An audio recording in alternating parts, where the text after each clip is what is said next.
All right, everybody. Thank you. Welcome back to episode 6 of Discuss with Russ. We apologize. We had some technical issues on our end before we could get started. We're going to do this on Facebook live stream. I have no idea if we're live or not, but hopefully, we'll see that either way. So I'm Russell Rivera, founder and president of Voice Wealth Management.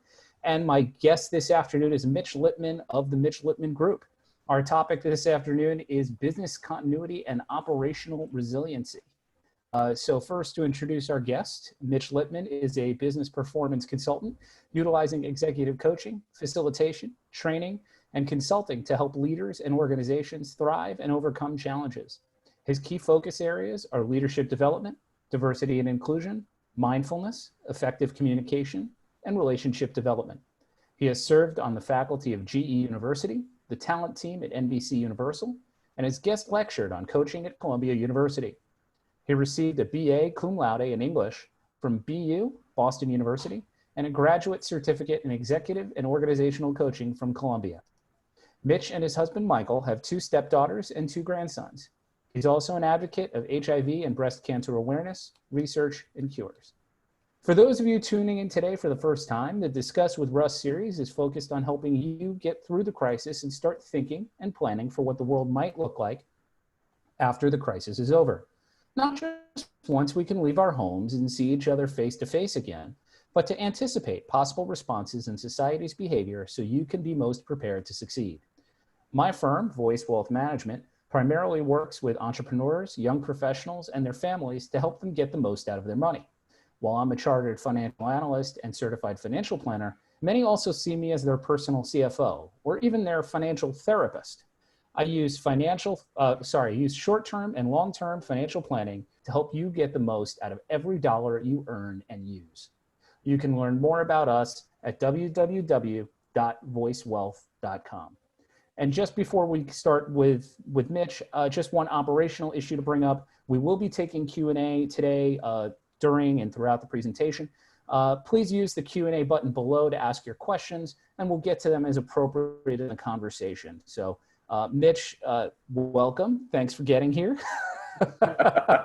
Thank you, Russell. You would think, since I'm in my home office, that it would be quick, but I think Microsoft just pushed an update. So restart the computer and then wait with tension, but we're here. So I'm really happy to be here with you. Thanks. Thanks. So usually I start a bit by asking what was happening before. So what kind of trends were in place, what best practices were, obviously we've hit a time of uncertainty, but where were things moving before we all got hit by this? Things were really moving in some interesting and exciting places. We were working with senior leaders on really looking toward the future and bringing their teams along, and that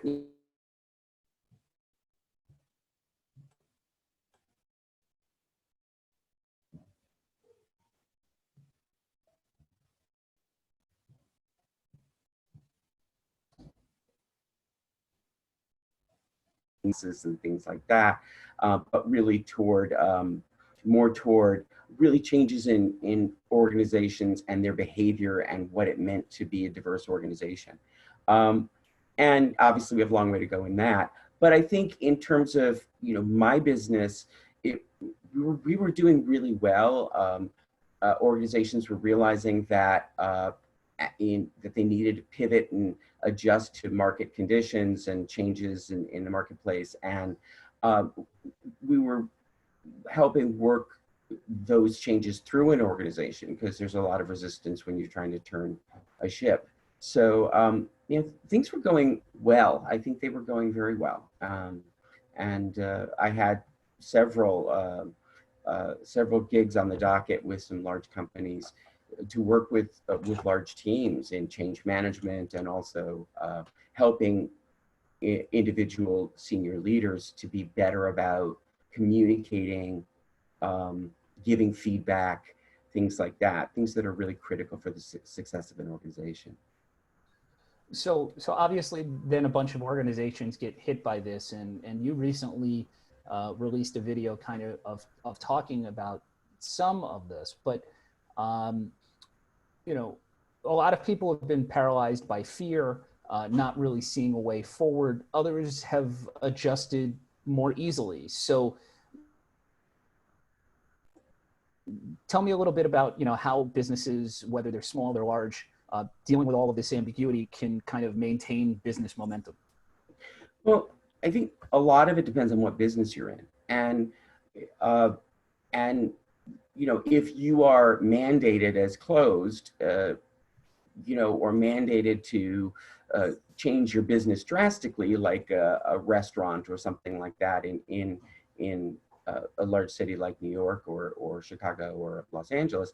I mean, that really is going to hit you in a way where you can communicate with your employees. I think one of the purposes of PPP was to keep um, the employees tied to the organization, the restaurant or whatever, so that the restaurant would be able to open quickly when the stay-at-home orders were rescinded.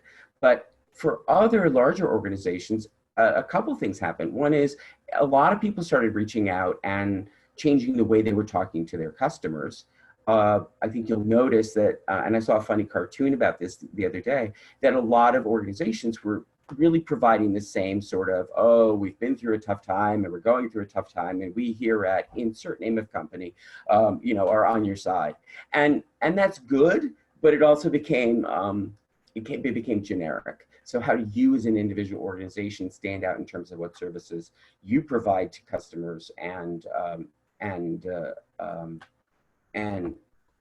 and make that unique? And I think that there's a second thing that is really important, which is how are you as leadership in an organization that is specifically changed to 100% or 99% work from home? How are you staying in touch with your employees? How are you keeping them engaged? In addition to how are you staying in touch with your customers, and how are you keeping them engaged in a way that's unique to you, right? So I think that that becomes a challenge for leaders who were, in some cases, used to doing things a certain way, and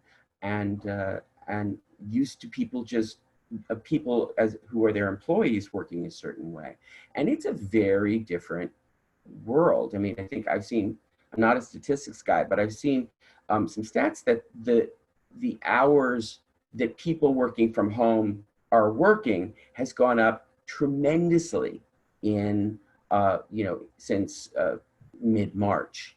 That people aren't working from home, for some people, used to mean, hey, you know what? I'll do a couple loads of laundry. I'll go to the grocery store. I'll take my kid to the doctor, and I'll check in on my email, and I'll write this thing that I haven't had time to write because I've been in the office and I keep getting inundated with things. But now it really means people sitting at their computers or on their phones or whatever for hours and hours and hours on end. Yeah, And no, I'm sorry. you in I some was just cases, gonna. the workday doesn't stop. So I interrupted you. Sorry. No, that's okay. Because I saw a study like that. Like we've discussed it. That people are working maybe 3 hours more from home every day than they did in the Yeah. office, and so why do you think that is, and how stable do you think that will be, especially if we're in a situation where many white collar workers are going to be working from home for some time? So the first thing is, I think there are two factors that I'm seeing through my clients and through just even casual conversations with people. And one is people don't know when to call it a day because there aren't any rules about this. You know, my husband is working from the dining room table, and he used to work in an office. And at some point, when he worked in the office, he would he would go, okay, that's enough for today. And that might have been 6 o'clock, it might have been 7:30, but then he'd sort of pack up and come home. And that's not happening. You're in your dining room or your home office, and you have to personally decide when it's enough. But I also think that there's a weird trend that's going on in some companies. A lot of companies are being really, really thoughtful about how they're asking their employees to work, but others are doing so. I heard this thing the other day of a paralegal who was just being told by the attorneys that he works for, do this, do this, do this, do this. And when the paralegal pushed back and said, well, I've got a lot to do, the attorney was responsible as, well, you're home. What else are you going to do? And if you are the person who's saying those words, I think you deserve a visit from three spirits, probably before Christmas Eve. So, it's really, you need to allow for the fact that people have lives. For example, every Tuesday night, about 6:30 or 7 o'clock, we Zoom with my dad and my stepmother and my sister, and we have a cocktail and we talk. And, that's a family gathering thing that that's on my calendar. And everyone should have things like that, where you're doing things that you would normally do in real life, socialize, take care of family, etc. So I hear you. I mean, like, one of the things for me, and what, again, this might be for small businesses, large businesses alike, is, there are so many things when we give ourselves cutoffs or we try to maintain work-life balance that we haven't gotten done. And now it's like, for me, I sit here and I go, I'm home. I have all these things that I've wanted to do. And, granted, I'm a one-person operation, I'm a tiny operation, but there are all these things that I've wanted to do that either I've procrastinated myself into not having time doing, or just generally don't have time to do, that now there's no excuse, right? So I can understand how a manager who has all these things that have been backburnered for months might think about those things now and try to get them done, whether they're doing it for themselves or asking others to get them done for them. But I think that that's a really valid point. I mean, there is a whole thing about happiness being related directly to how few things do you have on that list of, stuff I should do and haven't done yet. And I do ascribe to that theory. But I think we need to be very flexible, remembering that, and there was a really good piece, and I read it on LinkedIn, but it was written by the chief HR officer of Log Me In. I'm losing her name. I think it's Joe Deere. And it's really a smart piece about how they went out when people started working from home, and they surveyed their employees, and they learned a lot about, well, some people were taking care of elderly parents, and some small children, and some had other kinds of things that were going on that they had to deal with during the workday, without the opportunity for help doing it, like childcare or elder care, things like that. So what they really started to do was create flexibility in hours. So you might say,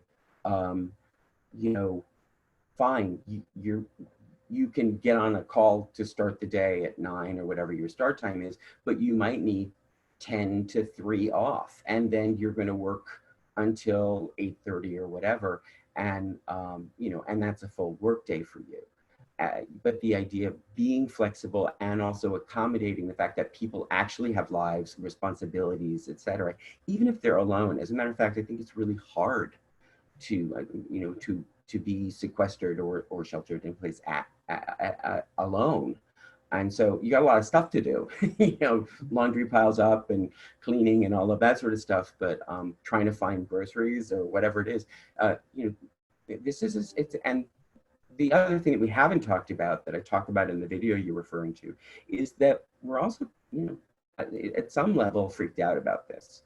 So we're not operating at 100% capacity, and we're probably having trouble falling asleep, and a lot of people are sleeping later because they're having trouble falling asleep. So there's all of these things that you want to take into consideration as an employer.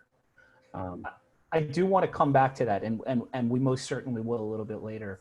But dealing with the time issue, like, yeah, my wife works for a large bank, and they said, hey, take an extra 2 weeks if you've got to take care of somebody. We're giving everybody an extra 2 weeks free. Now, the nature of her job, she might have to do something at 9 o'clock at night, 10 o'clock at night, once in a while. And it's like now she's all this vacation time that she'd otherwise planned, she ended up not taking because, again, as an employee, she's even sitting there saying, I'm going to take vacation time for what? Right. In the sense of, my son's doing schoolwork in his room, my husband's doing his work in his room. What are we going to do with our vacation time? The sense that we have it. So as a manager, right, the question is how do you, you mentioned that article that you talked about, how do you encourage your employees when they're in that opposite situation of saying, well, you do need me, and what do I benefit from saying, not only from maybe from an optics perspective of saying, talk to the hand, I'm taking today and not doing anything because of work. Because again, what are the alternatives? To some extent, depending on your situation. Well, I think the answer is certainly not to take 2 weeks, because now you're stuck in the house for 2 weeks, with nothing to do, and that'll send you scrambling up the walls. But again, back to log me in, they're actually giving single days, individual days, and saying take a day, and they're actually trying to address even like email build up. So they're trying to get people that work in the same group together to take the same day, so that there isn't a waxy yellow buildup of emails, waiting for you when you come back the day after. But that sort of mental health day, that idea of, well, even and whatever that means to you, in areas where you can go outside and walk around, do that in areas where you can meet up with other people, as long as you're keeping social distance, do that. It's spring in New York, it's gorgeous. There's lots of, and I'm sure that, I know we've had some wacky weather across the country, but I'm sure that there are lots of things to go outside and just appreciate in nature, which is always really good for you. And I recommend that as a coach, that, for people to find a way to interact with nature once during the day, if it's possible. So that's a good thing to do. But, I think taking the day for you could also just mean, hey, I'm going to have one of those, I'm sitting in my pajamas and going to watch, Netflix and chill all day, or whatever it is, and not feel guilty about it. I think that's really important. So getting, as a leader, right, like you can communicate kind of, right, like this person from Log Me In has, kind of the importance of doing that. What of taking time, or employees taking time for themselves. What other best practices can you share about communicating with others from the office, reports, employees, colleagues? What kind of things should people be doing during this time in order to kind of manage those things, since the dynamics have changed so dramatically, and we're still all adjusting? Right. So, I think it's important to check in with your employees. I think your direct reports, I've always recommended a one-on-one for each direct report. And I get some pushback on that from people like, oh, we don't really have the time. We kind of don't have the time not to, because it's a great opportunity for alignment between the manager and the direct report, for status check-ins, for questions to be answered, et cetera. And I think that should be happening. I think the same thing should be happening with teams, where teams will meet and really talk about what's going on in the business. In addition to that, though, I am recommending to a lot of people, depending on the nature of your business, but to a lot of businesses, that they take a page from two industries, completely different industries, who do the same thing, which is the industries are tech. Do a lot of work in tech, and in tech, most days start with what they call a stand-up, and it's 5 to 10 minute meeting, which you can easily do via Zoom or other similar platform, and just say, okay, here's what we're working on today, or what are you working on today, or what's standing in the way of you getting blah, blah, blah done, right? 5 to 10 minutes. And it may be information coming from you as the manager as well. And the same thing actually happens in the hospitality industry. if you were ever a waiter or a bartender, if you've ever worked the front desk at a hotel, you get, or, every department at a hotel, I've worked in a lot of hotels, and consulted in them. Every department has a stand up or pre-shift or whatever you want to call a huddle, whatever they call it, before the meeting, before the workday starts, before the shift starts, so that you can actually give out information about what's going on, or, how are people doing, or whatever. I mean, I think those two things are important. They don't have to be long. They can be 3 minutes, but that sort of check-in. And there are, I know that people might not want to start their workday at that time. So you can figure out, if you have staggered shifts.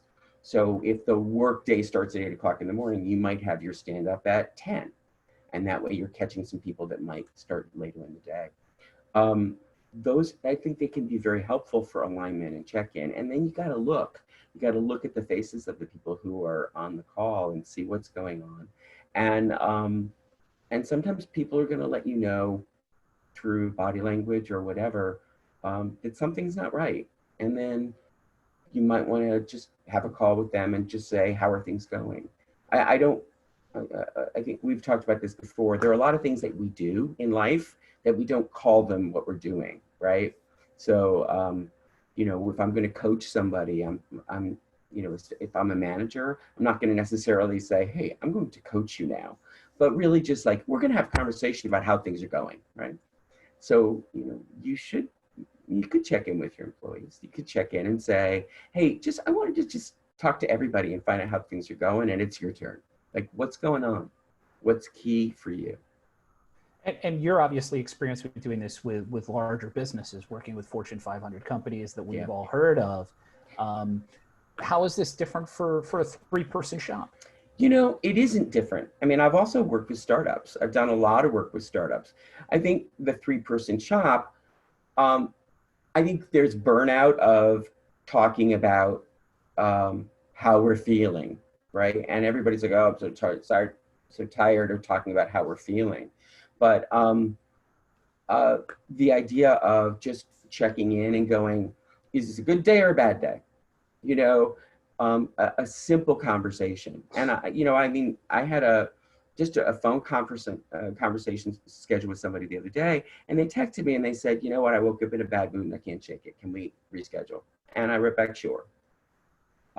So the idea of having that flexibility and freedom, I mean, if you watch the news, if you have people who are impacted, by COVID-19, if you know of people, I mean, I have a client whose parent has Alzheimer's and is tested positive for the disease, and they're in a different city. That's on that client's mind.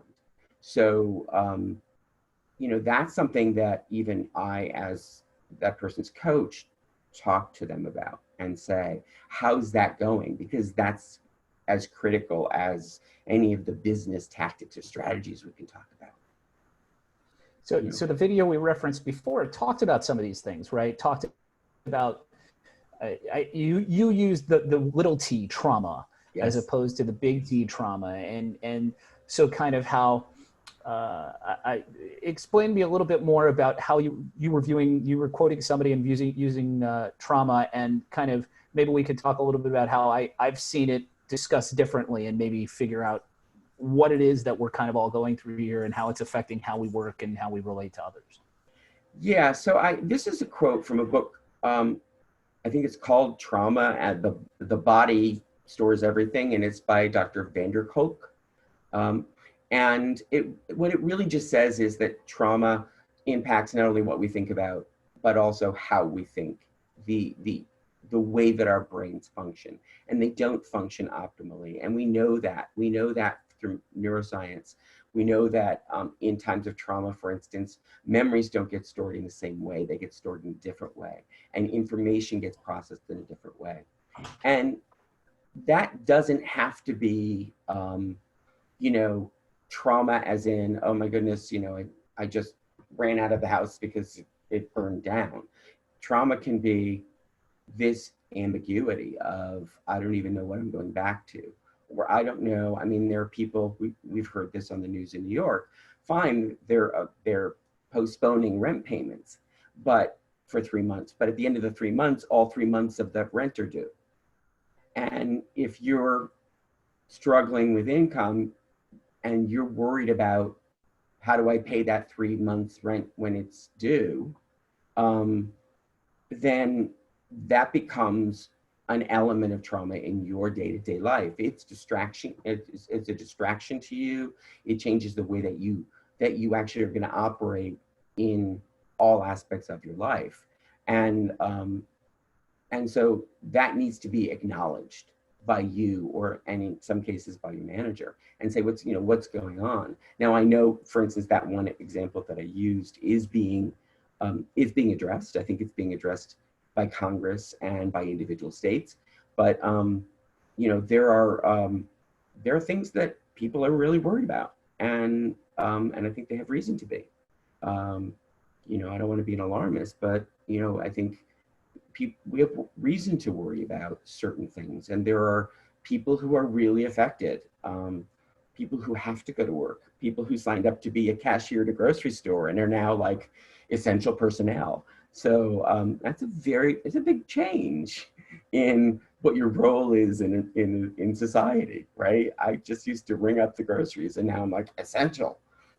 So those kinds of things. There are a couple things out of that. One is obviously, you're talking about having to talk to your employees about, the financial issues they're having. And that's why I've always kind of looked at, from myself, looking at financial wellness at work and having that kind of available as a resource potentially as part of a wellness program, in the sense of whether it's individual planning that's available or something else, that might be something that's out there that maybe employers should look at. But aside from that, also, I've also heard of this and been thinking about it and read about people comparing it to the grief reaction, which is, again, in its own way, a trauma, no doubt about it. But that being the kind of thing that we're dealing with, and whether, I don't know how those add up. You might have a little bit more insight in how those parallel. I am not a therapist, and I don't pretend to be one or play one on TV, but I think they're similar. And when I myself have gone through grief, or members of my family and close friends, I realize that the brain just doesn't function at 100%. And I remember coaching somebody who was going through a period of grief, and what they found was that their work wasn't up to par in terms of literally the quality of their work. And so what we worked on together was a plan where they went to their manager and said, hey, I just lost my husband. Can we arrange something temporarily where somebody else checks my work before it goes out? Because I know that I'm not on my game, and I have a standard to live up to, and I don't think I'm meeting that standard right now. Can you help? And if you're a manager and somebody says that to you, yes, do it. But yes, help them. Because of course, because it shows the self-awareness on their part that they need help. Yeah, and that's a great thing. I mean, not every employee will have that ability, right? And how would you help an employee who's not aware that something is wrong, or that their work has suffered? Or coach somebody to deal with that employee, I think, is a better way to ask you that question. Yeah, I mean, I think I would probably ask people will sort of dismiss and deny and all of that sort of stuff. And one of the things is, and this goes back to what we were talking about earlier, why are people working so long at home? And it's because when you stop working, you have to deal with like what's going on around you. And so, yes, in situations of grief, I know many employees who want to come right back to work. And so I think it behooves the manager to say, hey, we value you. This is probably not the best place for you to be right now. But if you insist, we're going to give you some support. I think that's good leadership. That I had the opposite story. I don't know if you've ever heard me tell this story, but I once was teaching a class, and we were talking about lack of trust or loss of trust from a manager. And this woman raised her hand, and she said, yeah, I was at my mother's funeral and my phone rang, and I let it go to voicemail. But when I got back to home, wherever she was staying that night, she said, yeah, she listened to the voicemail and it was her boss saying, your mother picked a very inconvenient time to die. It's quarter close. Oh boy. And so we had this discussion when she shared that, and I said, okay, let's go back to the topic, which was trust. And I said, what could this person have done to earn your trust back? And she was kind of stumped. And then we had a discussion in the group, and one of the things I said was, if the next message on your voicemail was, oh my goodness, I can't believe I said that. That was such a stupid thing to say. I'm so sorry about your mother. Take the time you need, check in when you can. I'm so sorry. If that had been the next message, that person probably would have regained that trust back immediately. So I think you don't have to be perfect, but you have to be aware enough of what you're doing to be able to go, oh, that was not the right thing to say. And to be able to apologize and try to make it right, or make it right.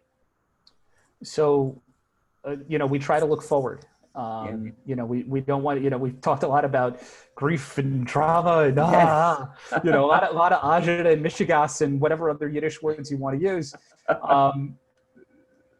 The question really is, so as we emerge from this situation, what do you think business owners and managers will learn and will need to continue to learn about dealing with their people? I think, first of all, the idea that you can pivot your business and go where the business is. I know a lot of businesses, a couple of, I'm a member, in addition to Manhattan Chamber of Commerce, where we know each other from, I'm a member of the National LGBT Chamber of Commerce. And there are a couple of LGBT-owned businesses who have completely pivoted. One who deals usually with promotional items like mouse pads and pens and coffee mugs. And they have gone to sourcing PPE. And it's how they're getting through this, because nobody's going to buy, you don't want to buy t-shirts with your logo on it right now, right? So the idea of pivoting, and then what do you do when you come back? Do you still pivot? But the idea is being flexible, and then as a leader being flexible with your employees, because you have to lead them through that ambiguity, and imagine saying to somebody, hey, you know what, we've been making mouse pads and coffee mugs, but we're now going to source and supply, gloves, masks, gowns, et cetera, and people might be like, what? And you have to lead them through that and say, well, this is what makes sense for our business. It's what makes sense for our nation. It must, that kind of thing. You have to lead them through that. Imagine, I was thinking about this the other day, Walgreens is such a great case study, because Walgreens was, every Walgreens originally had a soda fountain in it. It's actually, Walgreens, I think, is where the malted milkshake was invented. And so it was a real staple of Walgreens, was the place where you went. And they actually also, they didn't invent the soda fountain, but they modified it so that it was open year round, because they didn't just serve ice cream, they served hot foods as well. And so even to the 70s, you could go into a Walgreens and get, grilled cheese sandwich and a cup of coffee. And they changed that. And you can imagine all the employees in all the Walgreens across the country going, what? This is what our customers come in for. And they said, we need to pivot.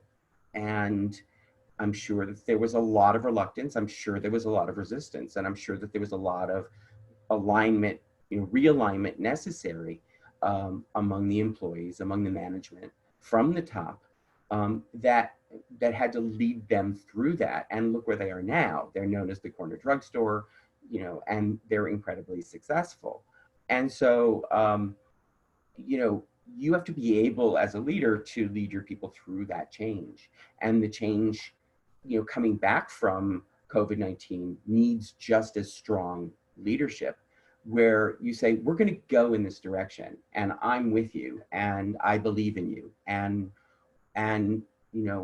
if you want to give context around why, we can do that. But I think businesses are going to come back. I think maybe working from home is different. I think that people in commercial real estate right now are kind of trying to figure out whether people want bigger office spaces, so there's social distancing, or smaller office spaces because people are going to be working at home. But they also have to pivot in the way that the marketplace is going, and then they have to communicate with their employees about what it is that they're doing. So those are a couple of examples, but it really is about communicating. And you've heard me say this before.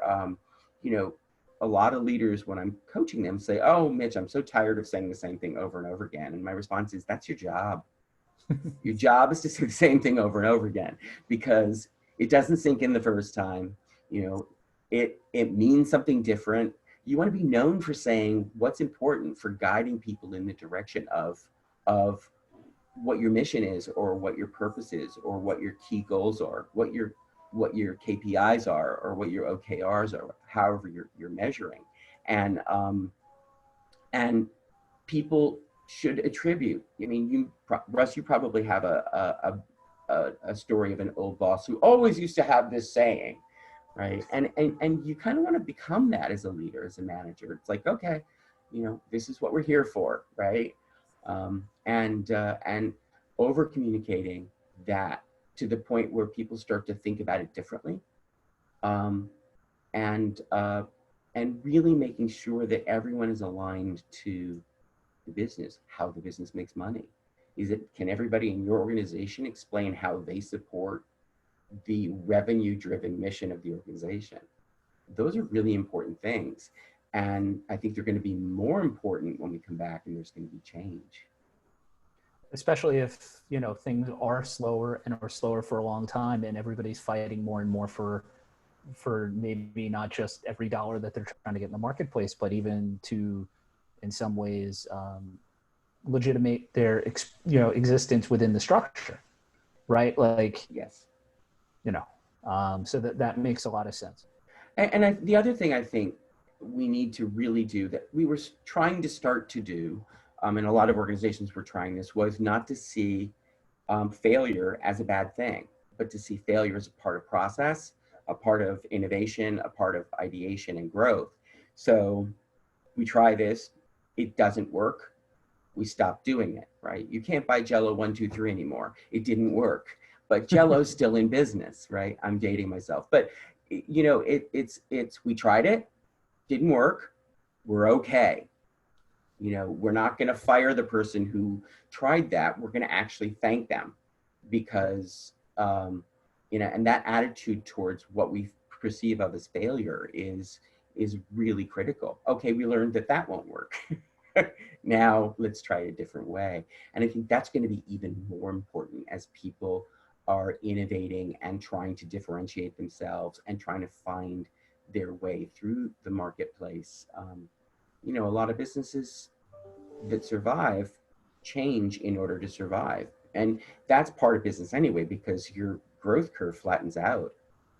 My favorite example of that is and this is an oversimplification, but it's McDonald's. They serve burgers and shakes and fries, and their growth curve is like, it goes here. So what do we do at this inflection point is we start to serve, Egg McMuffins, and all of a sudden now we have this new growth curve, right? And it goes up. So we're always looking in business for those inflection points, which will take us to innovation, new ideas. Some of them will work, some of them won't. But when the ones that work, then we go to a new rise in our growth curve.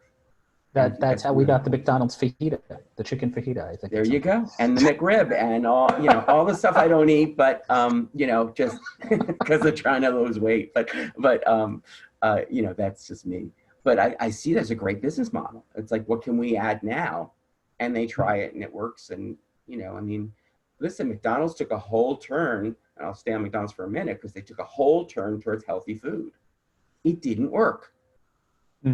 So they went, okay, failure. Did they fire people? I don't think so. Was there a guillotine? I don't think so. I think they went, what can we do that does work? Right. So, and I think that's an important thing for anybody as you're thinking about coming back into in the marketplace. And the topic is, organizational resilience, right? How do you stay resilient? You keep looking at, where's the need of my customers? and how can I fill that need, and come up with your, minimum viable product, your MVP, and you roll that out. And if it works, you go. And if it doesn't work, you adjust it or you toss it out. And Right. all of those things have to be good as a leader, because we're so used to, especially in the United States, failure is a very bad thing. But it's a part of, it's our biggest teacher.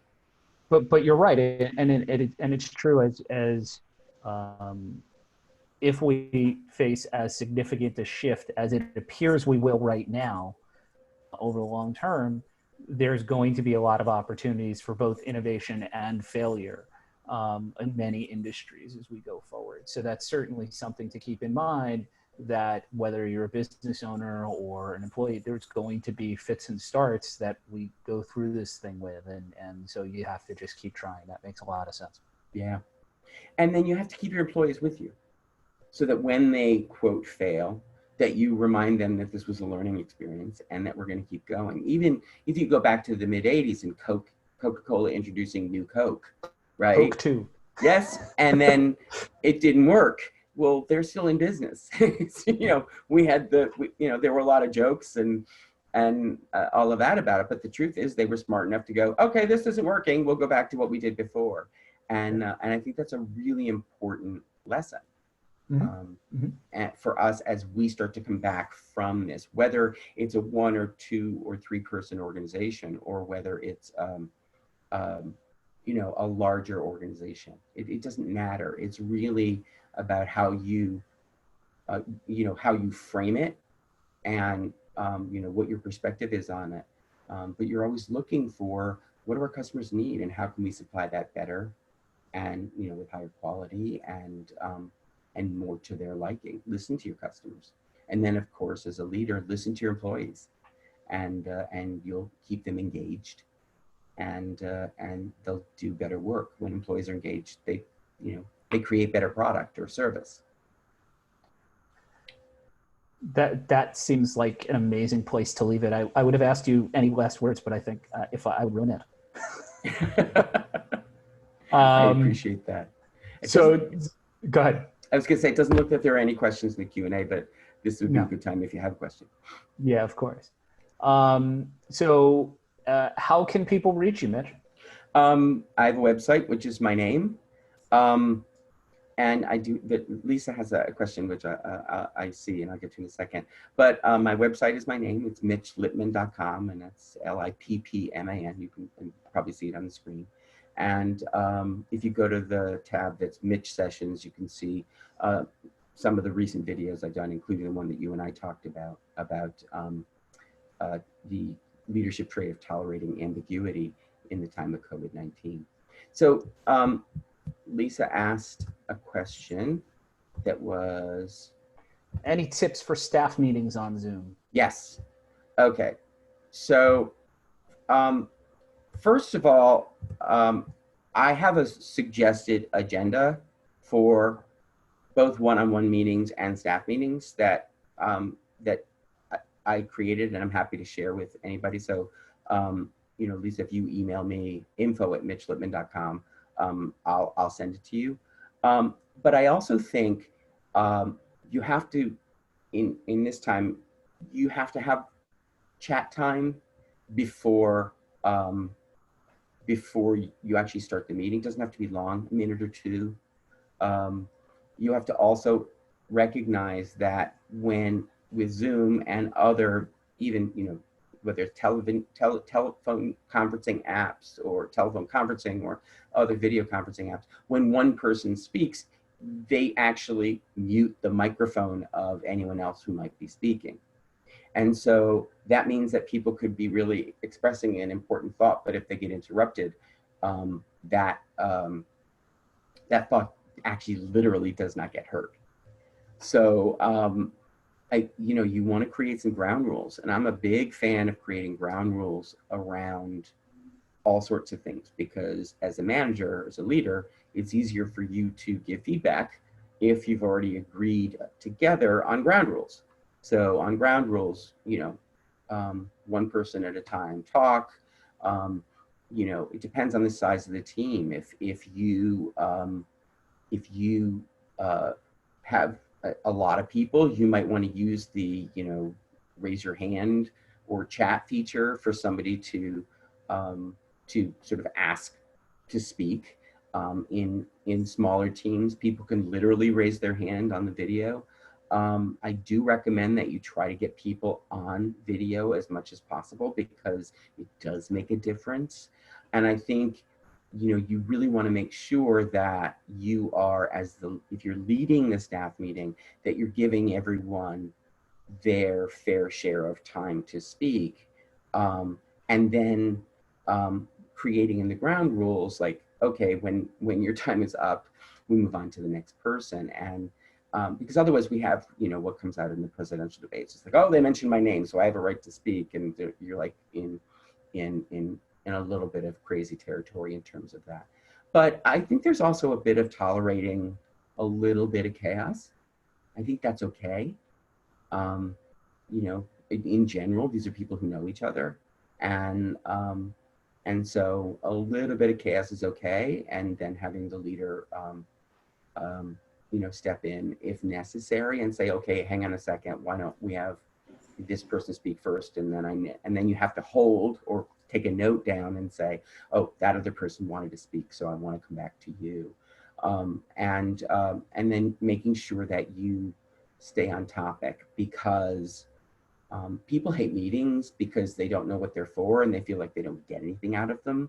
So if your meetings are very, very purpose focused, here are the things that we're here to discuss, decide, hear about, whatever, share, then if people get that and they don't get a lot of sidetracked conversations, they will leave happier, and you can have those sidetrack conversations if they're necessary in a separate offline conversation with that individual or those individuals. So getting people off the call with everything accomplished is also critical, and it earns you earn their trust. So thank you, Mitch. On that, am I way over time? No, it's time. We talk. Sometimes it's 35 minutes, sometimes it's an hour. It depends. But Mitch, thank you for joining us. And I wanted to thank Mitch Lipman again for joining us today on Discuss with Russ.